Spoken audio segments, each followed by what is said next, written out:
I had two, one at the age of 4, the second at the age of 6, where I had to have, some life-saving surgeries. The first one I remember, because of the way I was dressed, it was summertime. And you gotta understand, I grew up in rural Iowa in a farming community. And if things were rather remote, but it was when the doctor actually would still visit your home.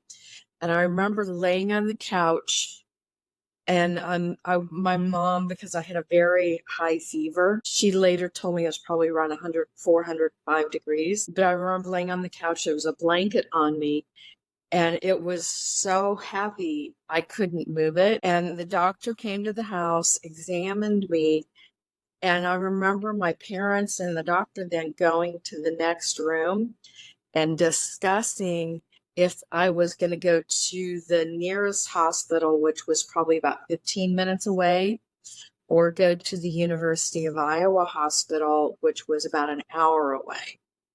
And this conversation, I'm literally watching them from up by the ceiling and in the corner of the room that they moved to. And it was decided that they were going to take me to the local hospital because it was a little more time sensitive. And from there, I went to this beautiful garden. It's really, I've even for years I've been struggling to describe it because it just everything just glowed and glittered, and there was just wild flowers everywhere, little animals, mostly animals I was familiar with in the area where I grew up. And under this one massive tree that I had never seen anything like it at the time, but I would equate the size of the tree to the redwoods in California. And underneath one of these trees was three beings that I just immediately recognized as being some of my own personal angels. They would just felt like old friends, like I'd known them. Couldn't remember a time I didn't know them. And we chatted for a bit. There was almost like hugs, like from seeing somebody you hadn't seen for a long time. And then they pretty much it seemed like they wanted to just occupy my time from there while my body was going through, this very painful experience. But, and it was like, they asked me if I wanted to see the world through the eyes of the animals. And I just kind of went from animal to animal, but I did stay within animals I was familiar with, which would have been, snakes, rabbits, mice. I grew up on a pig farm. My uncle raised cattle. We had horses. Yeah, so it was pretty much that it almost seemed like I wasn't even in any adult animals. I was in, the baby ones. And that was the ones that were probably, and because I was only 4 and more comparative in size to me, and made me feel comfortable. The farthest I went was probably some birds. And then the second experience at 6, I really don't remember any of the details leading up to it. I just remember all of a sudden being back in that same garden with those 3 same angels. And this time I remember asking some questions about what I was being taught in Sunday school, because there were things that just did not make sense to me logically. Even as a kid, they just didn't make sense. The only question I remember asking, I know I asked many more, but I remember asking how long God's day was. And I continued for a long time to ask that in Sunday school and would get in trouble in Sunday school for asking questions. But and then again, I was, asked if I wanted to see the world through the eyes of the animals. But this time I went beyond and went into other animals that I wasn't familiar with. And eventually I was even like swimming in the ocean in a very massive body. And then all of a sudden I'm still swimming, but it's not in the water anymore. it's in space. And I'm seeing this, you know, I guess bright light would be the best way to describe it. But from that bright light, it's almost like there's this exhale and inhale taking place, just kind of going back and forth. And it's like with every exhale, there are souls coming from this central light. And as they, and the inhales, it's like some of them go back in, but not all of them. And I'm showing the exhale where my soul came from, or when it came. And from there, I was shown that my soul and two others, it seems like pretty much everybody's soul is heading to what we would refer to as the angelic frequency or the angelic realms. And that's where we were headed. But at that point, me and two others were like pulled aside. And I still have not met these two others, so I don't know who they are. But we were asked to be what they called planet creators. And I'm going to be honest, I'm still trying to wrap my head around what that means. But, and then we were shown on some sort of the screen, transparent screen just kind of materialized.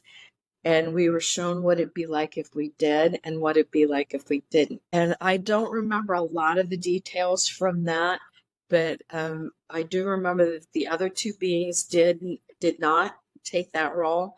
I obviously did not go on to the angelic realm, so I'm assuming I took on that role. And from there, I went to, I wouldn't call it a school, because when we think of school, we think of chalkboards and desks and, and things like that. And it wasn't like that.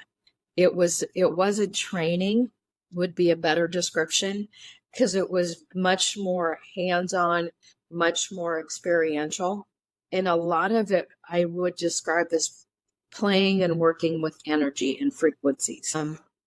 And then the next thing I remember, I'm back in the hospital and I'm just waking up and nobody around me recognizes or realizes I'm awake yet. And my grandmother, one of my grandmothers, is sitting right there at my bedside reading her favorite magazine, which was National Geographic. And on the cover of it was the Giza Plateau with the 3 pyramids. And I asked her, well, where's the rest of them? Because somehow I just knew that there were more, even right there on the plateau.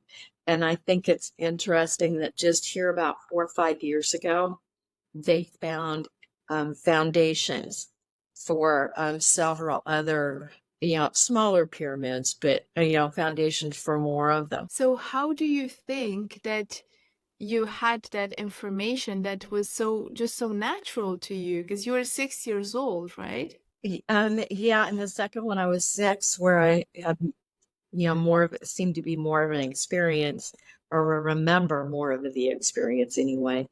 But I think it was still because I was so innocent and still so young that, it's almost because it was like I was going back to a place I was very familiar. So it was almost felt like, in a way, it's the energy of going home. I can understand that because it felt like something I've heard before. And you mentioned taking on the role of planet creator, and you said you still don't fully comprehend what it entails. But I can imagine in the meanwhile, you've had thoughts and maybe even downloads about it. So how would you describe this role right now? I think in this lifetime, what I'm using or what I'm doing to kind of, I think, do that is I'm very much into what's called the self-asio frequencies, which are very, very specific Hertz frequencies. These are the frequencies Nikola Tesla used in his work, if you're familiar with that scientist. But, it's all based on 3, 6, and 9. So there's, 9 sets of 9 of these frequencies for a total of 81 of them. And I created mandalas, which Yeah, a mandala is just a two-dimensional, or um, the way to show something that's actually three-dimensional. It involves sacred geometry. I actually have some of them right here. I'm just randomly pull. So I created a deck with these. Interesting. That's so beautiful. This is frequency 888. It's from the angelic set. It's really beautiful. I Yeah, love so mandalas because there's something really, is it just me, but there's something really calming about them. yeah, there is.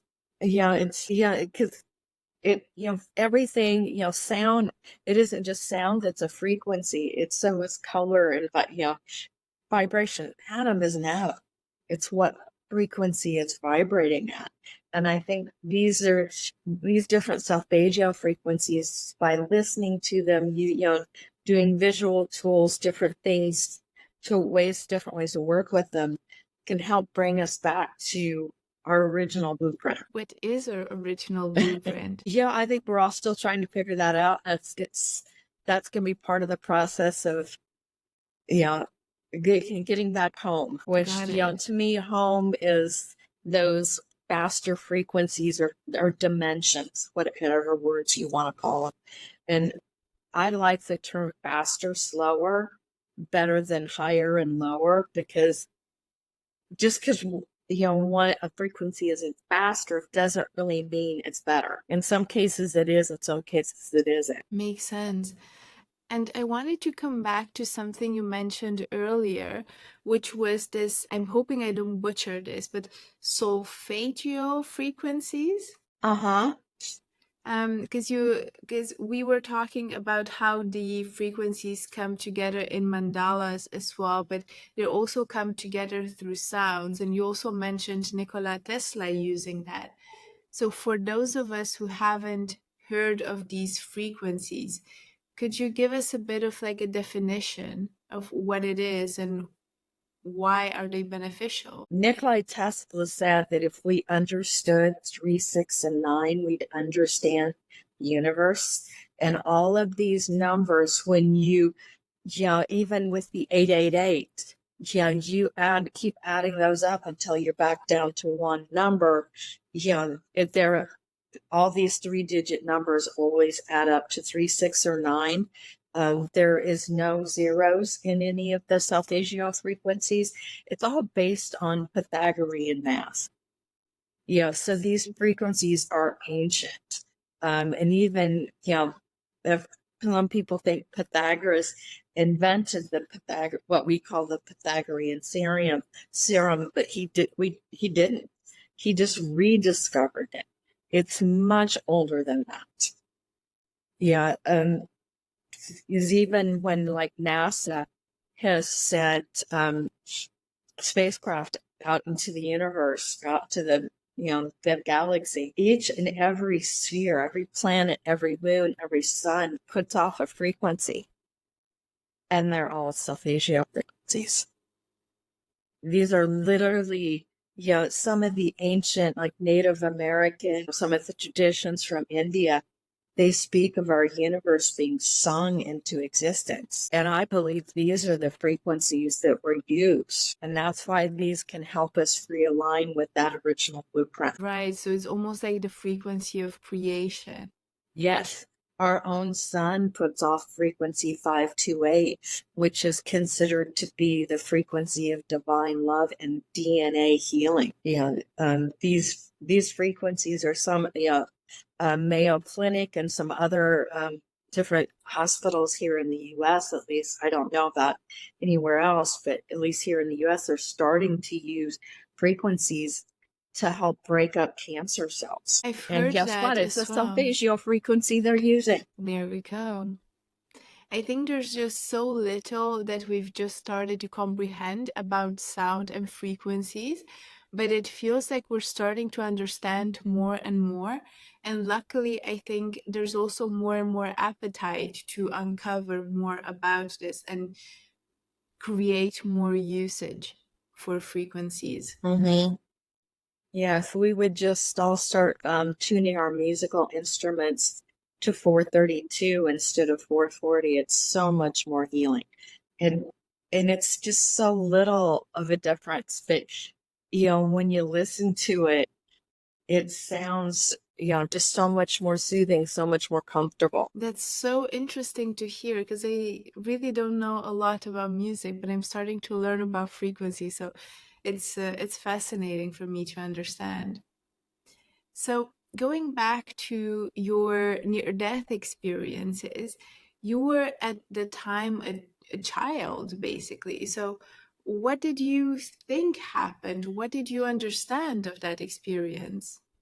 To me, it was very natural, and I don't think it was a few years before I fully understood that others didn't have this experience. And even afterwards, I did continue to see those angels all the time. And I really didn't understand for a long time that others didn't see this too. And do you feel like it changed, or no, I don't think usually change because at 6 years old you wouldn't quite know what life path you were going to walk on. But do you feel like this experience and being more in touch with your angelic support team, let's say, sort of shaped the path that you took in life? Oh, definitely. As a result, now I don't think I would have become an artist without this influence. And one of the things I continue to do today is drawing the angels, and I've even started drawing other people's angel portraits. So as I sat with someone, um, if whether either in person or via Zoom, I'm able to see the angels are with them, and I'll draw one of them. Um, give you, can't misuse this one. Here's That's so beautiful. this particular one. It's the ones I share with people and do. That is Gaia. So Mhm. the soul that is holding the energy of our planet right now. That is her in angelic form. But and I've drawn some of the other archangels and things, and those I will make prints of and share with people. But the personal angel portraits, I of course do not. That's so beautiful, Susan. And what are you hoping to share with the world through your art? Because I think your art is very much inspired, by that connection to the other realm. So why is it important? So let me start by saying why I ask this. I think it's really important that we talk about near death experiences, about the experiences we've had, because this makes other people who have had similar experience feel understood. Mm-hmm. So I think whatever part we have to play in sharing this message is really important. So my question to you would be, why share these gifts that you received through your art with people? I guess goal is to help people understand that number one, there's so much more into our world than what we can see with our physical eyes. That our spiritual connection to the divine, whatever you want, word you want to use, that God, Allah, there's hundreds of words have been used over the centuries. It doesn't matter that it's all, our connection to divine source is what really matters and what connects all of us to each other. I think that's one of the, I think the first sin, if you want to use that word, was the illusion of separation, that we're not connected to each other in some way. And I think that's one of the things we really need to get back to. I love that. And it feels very appropriate to say that, especially nowadays, where it seems like society is a bit more divided than ever. Yeah, I think there have been forces that have, tried to do that for their own reasons, but I think it's time that we all come back together. I think it's very important right now and to support each other in what little ways, we can. Absolutely. So I wanted to touch upon the subject of healing because I know that sacred geometry frequencies, um, these are tools that can be very useful when we talk about healing, especially from things like anxiety, depression, things like this. Could you talk a bit more about if our audience will be struggling with these things? Do you have any type of advice or tools that could help them in this direction? I think the biggest thing is to find time to be in nature and actually truly listening to nature, listening to the wind of the trees and the sound of the birds, and just paying attention to those things that are going on. Yeah, what was it our ancestors, used to say, is taking time to smell the roses. I think that really is important in the days where if it's too cold or it's raining or whatever, and you don't want to go outside, find some way to meditate that works for you. Because it's not just about silence. It can be listening to music and frequencies. It can be doing guided meditations. Yeah, there's coloring. Yeah, it can be a meditative tool. I know someone that, her best way to meditate was to vacuum, because that white noise and everybody else in the house then would leave her alone when she was vacuuming. So, even if it's just 10 minutes a day, taking some time for yourself in that way is very, very important. Yeah, because if we don't recharge our own personal batteries, we don't have anything to give and share with others. Absolutely. That's so important. So, Susan, tell me, how can people connect with you and with your work? The easiest way is through my website, which is susanwalterart.com.